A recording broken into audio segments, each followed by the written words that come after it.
In the mid-18th century, a land rush developed for control of the vast California wilderness. In the name of Spain, an unlikely group of soldiers and priests undertook an epic quest to establish settlements along the treacherous west coast of North America, forever changing the future of California and its natives.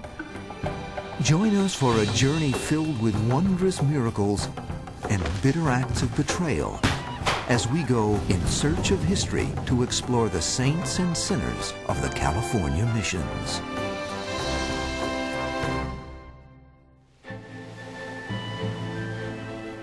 In the 1700s, the west coast of North America was a wild and unsettled land. Nothing much had changed since the first European, Juan Rodriguez Cabrillo, had set foot in California in 1542 and claimed it for the Spanish monarchy. In fact, so little was known about the region that some cartographers still incorrectly pictured California as a large island. Early accounts of the California natives were equally as fanciful, with sailors describing everything from a race of man-eating monsters to a band of beautiful female warriors clad in gold. In truth, California was home to more than 63 tribes of hunters and gatherers.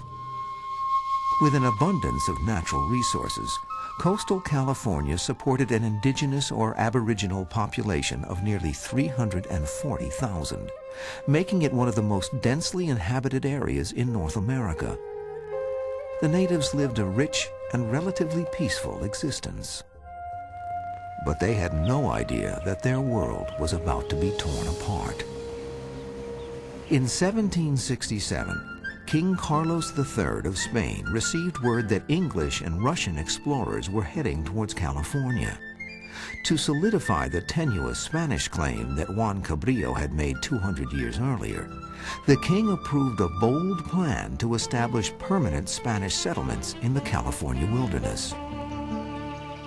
The Spanish system of colonization involved both church and state in kind of an interlocking directorate. It's an expedition which is supposed to plant the Spanish flag and the Christian cross in Alta or New California. Carlos III decreed that Franciscan priests, accompanied by a small group of soldiers, would depart from Mexico on an expedition to establish Spanish missions along the coast of California. Representing the military was Captain Gaspar de Portola. A lifelong soldier, he possessed great tact and spiritual understanding. These qualities made him uniquely suited to lead this delicate alliance between the sacred and the secular.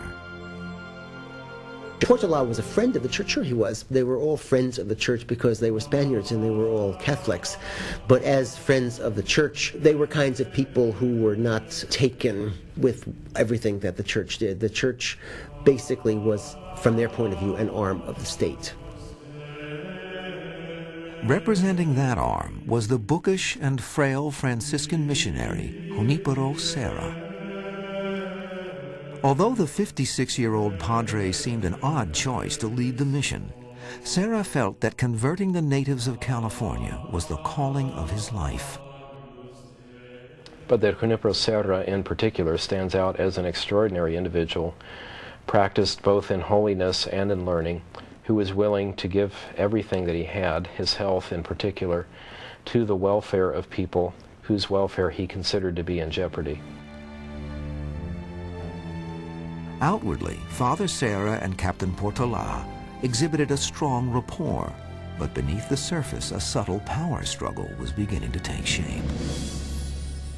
The reason was that there was a fundamental disagreement about what this sacred expedition was all about. Was it to convert the Indians, or was its primary purpose to establish a Spanish military presence in New California?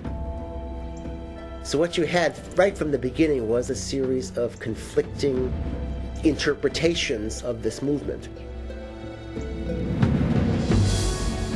For a time, all conflicts were put aside as the first part of the expedition set sail from La Paz, Mexico on January 9, 1769. The 219 soldiers, sailors, and priests of the mission expedition were divided into two groups. The advance party, comprised of 3 ships filled with supplies, left first to prepare for the arrival of the other men. The bulk of the expedition would travel over land under the direct command of Captain Portola and Father Serra. If all went well, both expeditions would rendezvous in 3 or 4 months near the Bay of San Diego. The second mission would be built at Monterey Bay, 370 miles to the north. Between these 2 anchors, 19 more missions would eventually be built, each spaced about 1 day's travel from the next. A road called El Camino Real would link them all, serving as a tenuous lifeline for this chain of wilderness outposts. As far as the Spanish colonial government, which was headquartered in Mexico City, was concerned, California was sort of the end of the world. The land-based Portola expedition faced setbacks from the start. A mosquito bite on Father Serra's leg became ulcerated, making it impossible for him to sleep or walk. Expedition leader Gaspar de Portola did not want Father Serra jeopardizing the entire endeavor and insisted that he withdraw. The Padre steadfastly refused. I trust in God, who will give me the strength to arrive at San Diego. Even if I die on the road, I will not go back. Father Serra placed his faith in prayer and an old mule handler who healed his leg with animal salve. It would be the first in a series of extraordinary events surrounding the holy man. Several times in Serra's life, there were incidences which seemed to be miraculous. And of course it did work, as we know from the story, and he was able to continue on the journey overland to San Diego. After 4 months of laborious overland travel through the endless deserts of Baja California, Serra and Portola arrived in San Diego on July 1st, 1769. They soon learned that one of the support ships had been lost at sea, and the sailors of the 2 that remained had been ravaged by a deadly disease. Had they known more about the native foods in the area, they would have certainly had very few problems with the disease many were suffering from, which was scurvy. There was really plenty of food in the area, but not knowing how to treat it at that time, they didn't realize that the remedies were well on hand. With fewer than half of the original 219 men still alive and food supplies at a dangerously low level, their situation was dire. Captain Portola sent one of the surviving ships, the San Antonio, back to Mexico for more supplies. Then he pressed north by land for Monterey, leaving Father Serra and 8 soldiers behind to care for the sick and establish the mission. In his first letter from Alta California, Father Serra described the difficult path they had taken. Let those who are to come here as missionaries not imagine that they are coming for any other purpose but to endure hardships for the love of God and for the salvation of souls. Though intent on saving native souls through baptism, the missionaries soon found what a difficult task that would be. The Indians wanted nothing to do with their religion or lifestyle. The Indians absolutely refused to eat the food offered by the Spaniards. In fact, why would they want to eat their food? They had plenty of their own food. They had gotten along just fine for thousands of years, clothed, fed, and organized their societies into societies that would not be pleased the Europeans, but nevertheless were self-sufficient from a native point of view. The Indians were unhappy with the Spanish intruders and showed their displeasure by stealing from them. Nothing was safe, not even the sheets on which sick men were lying. Father Serra dismissed these acts in a kindly but condescending fashion. The Indians were viewed more as children. The missionaries didn't consider them equals in that sense, that they were not capable of reasoning like adults. So they would treat them that way as children. On August 15th, 1769, Serra's children suddenly turned violent. A large contingent of Indians launched a surprise attack against the fledgling San Diego mission, intent on driving the Spaniards away. The natives had chosen their moment perfectly. With half of the soldiers away on patrol, only 4 military men remained to defend the mission. Serra stayed in the chapel during the attack, praying that none of the unbaptized natives would be killed.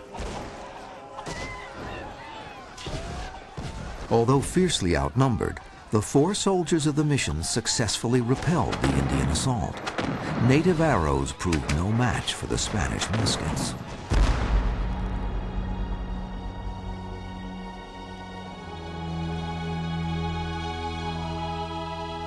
Captain Portola and the men of his expedition finally limped back into San Diego 6 months after their departure.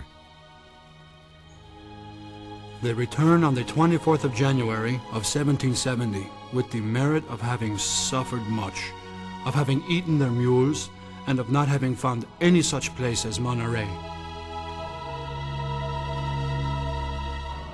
Portola was distressed to find that the ship San Antonio, which he had sent back for supplies 6 months earlier, had not yet returned. Without additional food, Captain Portola knew his men would soon starve. The only option was to declare the mission project a failure and retreat to Mexico. The decision was a bitter blow to Father Serra, who was about to see his lifelong aspiration abandoned before it had even started.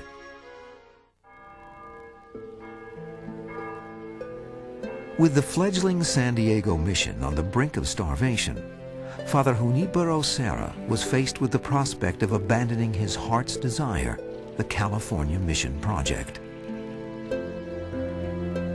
A key resupply ship had not been heard from in 8 months, and mission leader Gaspar de Portola prepared to retreat to Mexico by land. Secretly, Father Serra made plans to remain behind alone. He refused to abandon his calling to convert the natives, even if it meant sacrificing his own life. Meanwhile, publicly, the Padre begged Captain Gaspar de Portola to delay the group's departure for 9 days until March 19th, the feast day of the expedition's patron, St. Joseph. Serra decided for one more try. He decided on a novena, which is a set of prayers that are said over a period of 9 days in honor of a particular saint, in this case St. Joseph. So he had everyone assembled go through the prayers every day in honor of St. Joseph. But March 19th arrived without any sign of the errant ship. Lookouts kept a constant vigil throughout the day, even as final preparations were being made for departure. Then, just before sunset, St. Joseph answered Father Serra's prayer. A white sail suddenly appeared on the distant horizon.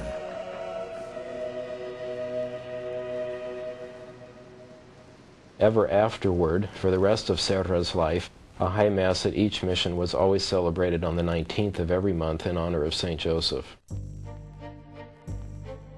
Captain Portola and his men used the newly arrived supplies to strengthen and expand the mission compound. Father Serra began traveling out to the native villages, learning their language and redoubling his effort to attract converts. It took nearly 7 months